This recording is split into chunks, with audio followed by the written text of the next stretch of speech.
அடுத்த test match captain Shubman Gill அப்படின்னு அறிவிக்கப்பட்டிருக்கு. பட் என்னுடைய ஓட்டு பும்ராக்கு தான் தெளிவா நான் பதிவிலும் சொல்லிட்டு இருந்தேன். அதுக்கு எல்லாருக்கும் ஓட்டு போட்ட எல்லாருக்கும் எனக்கு நன்றி. பெரும்பாலும் எல்லாருமே பும்ரா தான் சொல்லிட்டு இருந்தீங்க. பட் அவருக்கு ஏன் கொடுக்கப்படவில்லை அப்படின்னு என்ன காரணம் சொல்றாங்கன்னா, ஏற்கனவே நம்ம சந்தேகித்த மாதிரி 5 மேட்சும் அவரால் ஆட முடியுமா எனக்கு தெரியலன்னு ஒரு காரணம் சொல்லப்பட்டிருக்கு. அது கூட ஓகேங்க. இன்னொரு காரணம் என்ன சொல்லியிருக்காங்க பாத்தீங்கன்னா, முழு டீமையும் மேனேஜ் பண்ணக்கூடிய கூடுதல் பாரம் அந்த பொறுப்பை அவர் சுமக்க வேண்டாம், அவர் ஒரு பிளேயரா மட்டும் ஆடினா போதும் நினைக்கிறோம் சொல்லியிருக்காங்க. ஏங்க, கூடுதல் பொறுப்புல மன உளைச்சல் வரும், கூடுதல் பாரத்துல முதுகுவலியா வரும். நம்ம பேசுறது அவர் முதுகுவலியோட மேட்ச் ஆட முடியுமான்ற கேள்விதான். அப்படின்ற போது அது ஏற்கனவே அந்த பாரத்தை அந்த பொறுப்பை சுமந்து ஆஸ்திரேலியால வெற்றிகரமா பெர் டெஸ்ட் மேட்ச்ல வின் பண்ணியும் கொடுத்திருக்காரு பும்ரா. அப்படின்ற போது அந்த காரணம் செல்லுபடியாகாது.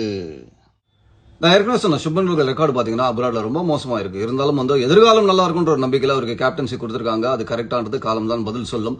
அடுத்தது நம்ம தமிழகத்தின் தங்க மகன் சாய் சுதர்ஷன். எப்பா அவர் கதவை தட்டல, கதவை வாட்ஸ்னு உள்ள வந்திருக்காரு. வேற வழியில நீங்க எடுத்துதான் ஆகணும். அது தவிர நீங்க பிளேயிங் லெவல்லையும் ஒரு ஆடிதான் ஆகணும். கண்டிப்பா ஆடுவான். சூப்பரா தம்பி. சாய் சுதர்ஷன் கண்டிப்பா ஆடுறதுக்கு இன்னொரு காரணம் என்னவா இருக்கும் பாத்தீங்கன்னா, சுப்மன் கில் நம்பர் 4 ஆட ஆசைப்படுவார். அதற்கு காரணம் அந்த சிம்மாசனம் இப்ப காலியா இருக்கு. முதல்ல சச்சின் உட்கார்ந்த இடம், அதுக்கப்புறம் கோலி உட்கார்ந்த இடம்.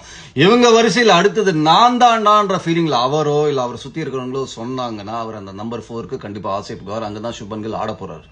முகமது ஷமி எப்படி மிஸ் போனாங்கிறது தெரியல. வேர்ல்ட் கிளாஸ் போலர், வேற லெவல். அந்த மாதிரி ஒரு கண்டிஷன்ஸுக்கு பும்ராக்கு இணையா டெஸ்ட் மேட்ச்ல அதிரடியா போடக்கூடிய ஒரே போலர் இந்தியாவில் முகமது ஷமி தான் நான் சொல்லுவேன் கண்டிப்பா. அப்படின்ற போது அவரோட கரண்ட் ஃபார்மை கருதி அவங்க எடுக்கலையா. ஆனா ஐபிஎல் நீங்க கன்சிடர் பண்ணலாம், நீங்களே சொல்லியிருக்கீங்க செலக்டர். ஸோ அப்போ ஒருத்தர் மோசமா பண்ணாலும் அது ஒதுக்கி தள்ளணும். பட் அவரும் ஃபிட் இல்லை, முழுமையா ஆடுவாரான்றது தெரியல அப்படின்றத சொல்றாங்க. But Mohammed Shami is definitely miss for India. இன்னொரு பிளேயர் ஸ்ரேயா சையர். அவர் அட்லீஸ்ட் இந்தியா ஏ டீமுக்காக செலக்ட் பண்ணிருக்கலாம். ஒருவேளை செலக்டர்ஸ் அவருக்கு கடைசி ஒரு வருஷம் டெஸ்ட் மேட்ச் ரெக்கார்டு ரொம்ப மோசமா இருக்குன்னு சொன்னீங்கன்னா, அந்த மாதிரி மோசமான ரெக்கார்டு அப்ராட்ல வச்சிருக்கிற ஒருத்தர் தான் நீங்க கேப்டனாவே போட்டிருக்கீங்க. அப்படின்ற போது வை நாட் ஸ்ரேயா சையர் அப்படின்ற ஒரு கேள்வி வருது. ரெட் பால் நீங்க கன்சிடர் பண்றீங்க. ரஞ்சி டிராஃபி அட்டகாசமா ஆடி இருக்காரு, 68 ரன் ஆவரேஜ். சாம்பியன்ஸ் டிராஃபி கலக்கல ஆடி இருக்காரு, ஐபிஎல் சம ஃபார்ம்ல இருக்காரு. அப்படின்ற போது இந்த அளவுக்கு ஃபார்ம்ல இருக்க ஒரு பிளேயர் அட்லீஸ்ட் இந்தியா டீமுக்கு கேப்டனாவே நீங்க போட்டுக்கலாம். சரி, அட்லீஸ்ட் அந்த வாய்ப்பாவது கொடுத்துருக்கலாம். ஆனா ஒன்னும் சொல்லுவோம், இவங்க ஐபிஎல் கன்சிடர் பண்ணலான்னு சொல்றாங்க. ஆனா நீங்க டெஸ்ட் மேட்சுக்கு கோச்சா இருக்கிற கம்பீர் ஐபிஎல் வழியா தான் வந்திருக்காரு. ஒருவேளை பஞ்சாப் ஃபைனல்ஸ் வந்தா அப்படின்னு நீங்க கேட்கலாம். பட் ஃபைனல்ஸ்க்கு அப்புறமும் வார்ம் அப் கேம்ஸ்லாம் இருக்குங்க இங்கிலாந்துல. அந்த மேட்சஸ்லாம் ஸ்ரேயா ஆடி இருக்கலாம்.